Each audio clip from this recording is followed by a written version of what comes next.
Really, my goal is get you the lowest debt payment possible, the best margin. I'm here to help you reduce your debt payments and expand your business. Over the last year, they've really, I think, put into play new rules that are amazing for business owners. All right, on today's episode, we're going to dive in. We're going to talk all about SBA financing, actually specific to refinancing SBA loans right now. You can refinance an SBA 7A into another SBA 7A. Before, it was a lot more challenging because you had to get a letter from the existing lender saying, hey, we're not interested in refinancing it. It was a pain in the rear end. And now we don't have to get that letter. If we can show a 10% reduction in debt payment, yes, you could be eligible to refinance. What does that mean? Well, you could be prime plus 2.75. You're around 11%, give or take. Well, what if we can do prime plus 1.25? We do have banks out there that will offer that on a refinance. Stay tuned and we'll deep dive into the SBA refinance programs, either a 7A to 7A or potentially a 7A into a 504 refinance. Stay tuned and let's go. Hello and welcome back to another episode. Today we're going to talk about SBA refinance options. I think today is a critical time where a lot of us that might have business finance through the SBA loan programs, rates have shot up significantly since 2020. Prime rates now at 8.5%. And we're looking for how do we increase cash flow and minimize our debt payment. And that's what I want to cover today in today's episode. So first, we're going to talk about qualifying for an SBA 7A to 7A refinance. Before, go and get approval from the current lender that they were unwilling to make a loan and get that in writing. But really, the main qualifications are that the debt is eligible for an SBA refinance. So we no longer need to get the letter from the existing lender. We really want to show that there's a 10% reduction in your monthly debt payment or some additional benefits, such as we're paying off additional debt and our total cash flow will be increased. And if we can hit those benchmarks, then you're potentially eligible for the SBA 7A refinance. So a lot of the SBA 7A loans are variable. Probably 90% of them are based on Wall Street Journal Prime plus a margin. And so what are the options? So I'll give you a couple of use cases. So a gentleman called me. He had a home service type business and he's been doing roll-ups. And he's probably 5 years in his loan. He had a fairly decent margin, but he only had 5 years left and his monthly payment was starting to catch up to him. So he wanted to pay off some short-term debt and refinance the 7A loan and re-extend the amortization back to 10 years. So in that, we got him a little bit better margin and he increased cash flow significantly by extending the term back to 10 months. Plus, we rolled in additional debts as he was doing roll-ups. He had some payoffs due. So that was one use case scenario of a really good transaction where we lowered his debt payments probably by 30%. And he's extremely happy. Now, let me talk about lenders' terms. They differ across the board. So lenders, although they use the SBA SOP, they also overlay the guidelines completely differently. And so you can go to one bank and they will say, hey, we'll do 90% of total project costs for a startup. Another bank will say, hey, we'll do 70% for a startup. So it's going to vary. It's also going to vary on the borrower's strength. Do they have collateral, no collateral, and what type of industry? So across the board, you can get completely different responses. You can get turned downs from 9 banks, and the 10th bank says, yes, we'll do the deal. So what I do is I help navigate the process, and I help you find the right bank, and I help you get the deal approved. And I kind of play quarterback in the beginning, and then I almost sit on the bench for a little bit during the process. Once we get the term sheet, I'm in the background, making sure the deal is going to get done. A lot of times there's issues that pop up and I'm there to help you put those issues to bed. So let's talk about the benefits. So the advantage is obviously we can re-amortize to a longer period. If there's no real estate involved, we can go to a 10-year term, which is going to increase cash flow. Now let's talk about margins. Margins vary. You can have up to as high as a 2.75 margin on the 7A loans. Typically, unless it's a small SBA 7A, they have higher margins on some products that are for the smaller loans, but that's probably not applicable to who's watching this. Feel free to book a call and we can talk about your situation. So if you're currently at, let's say 2.5 plus prime, right? So you're your 10.75 to 11 and a quarter, depending on where you sit with your margin. So I do work with banks. So not all banks are the same. Some banks on a refinance product will offer prime plus one and a quarter, and that would be a variable rate based on, it would be a 90-day variable based on Wall Street Journal Prime, which might be attractive because perhaps rates will come down, assuming the Wall Street Journal Prime comes down. And they also offer a fixed 5-year program, which is prime plus one. So prime plus one today would be 9.5. So you can see if you're at 11%, we're going to get that 10% reduction in debt payment. We're going to re-amortize the loan. So that's a use case. Now, also, in addition, we can also utilize, if there's commercial real estate involved, we can do a 7A to a 504, SBA 504 refi. So sometimes there's a use case for that.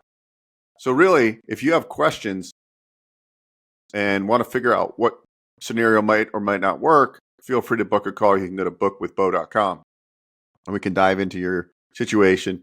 Perhaps you have other debts that we can roll up that are eligible for the SBA refinance. And really my goal is get you the lowest debt payment possible, the best margins.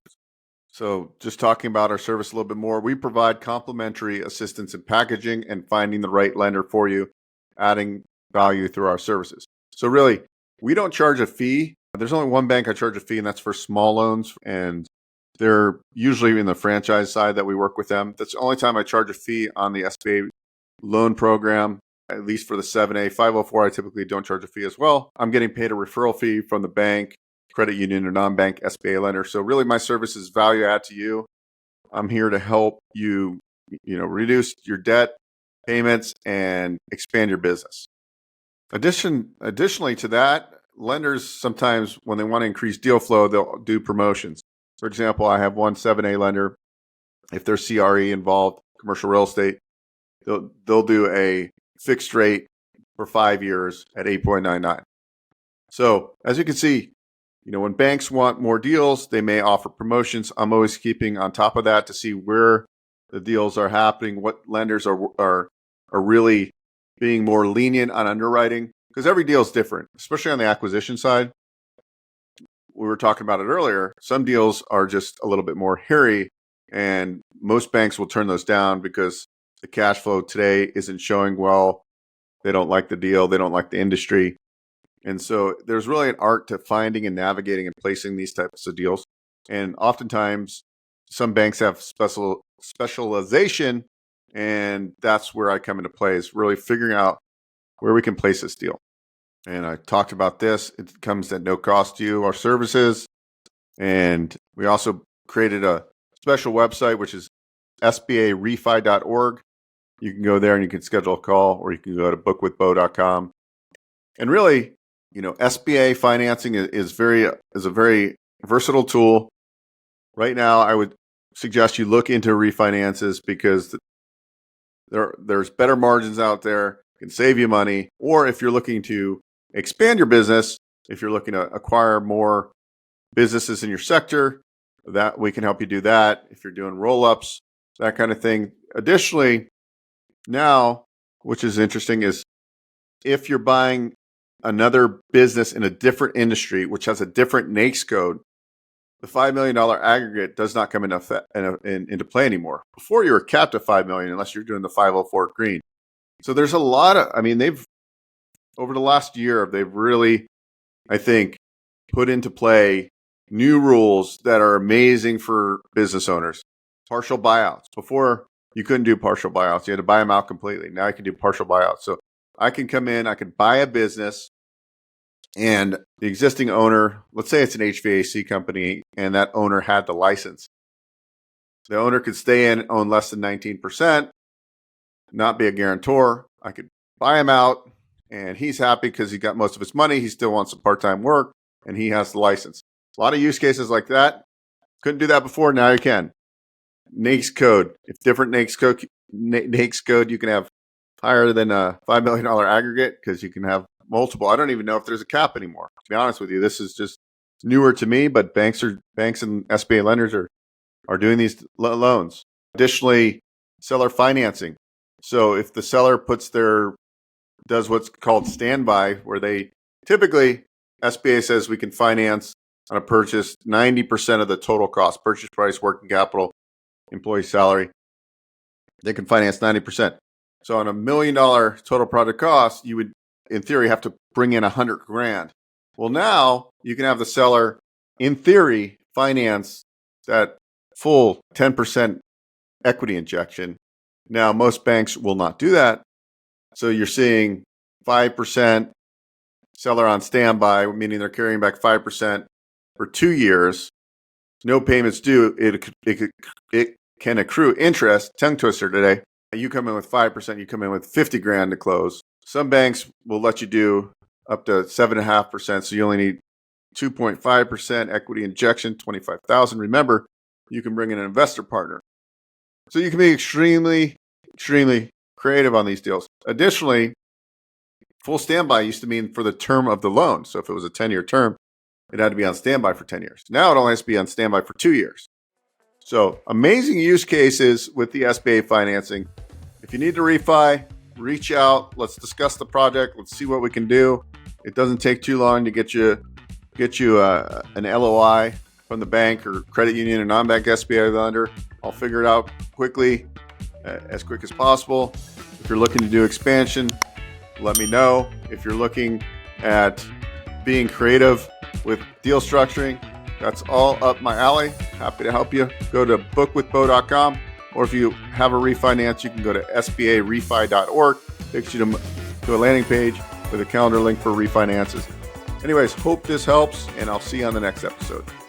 Meet Beau Eckstein, the driving force behind Business Ownership Coach. Unlocking the path to business ownership. Visit www.businessownershipcoach.com. Thrive with Business Ownership Coach.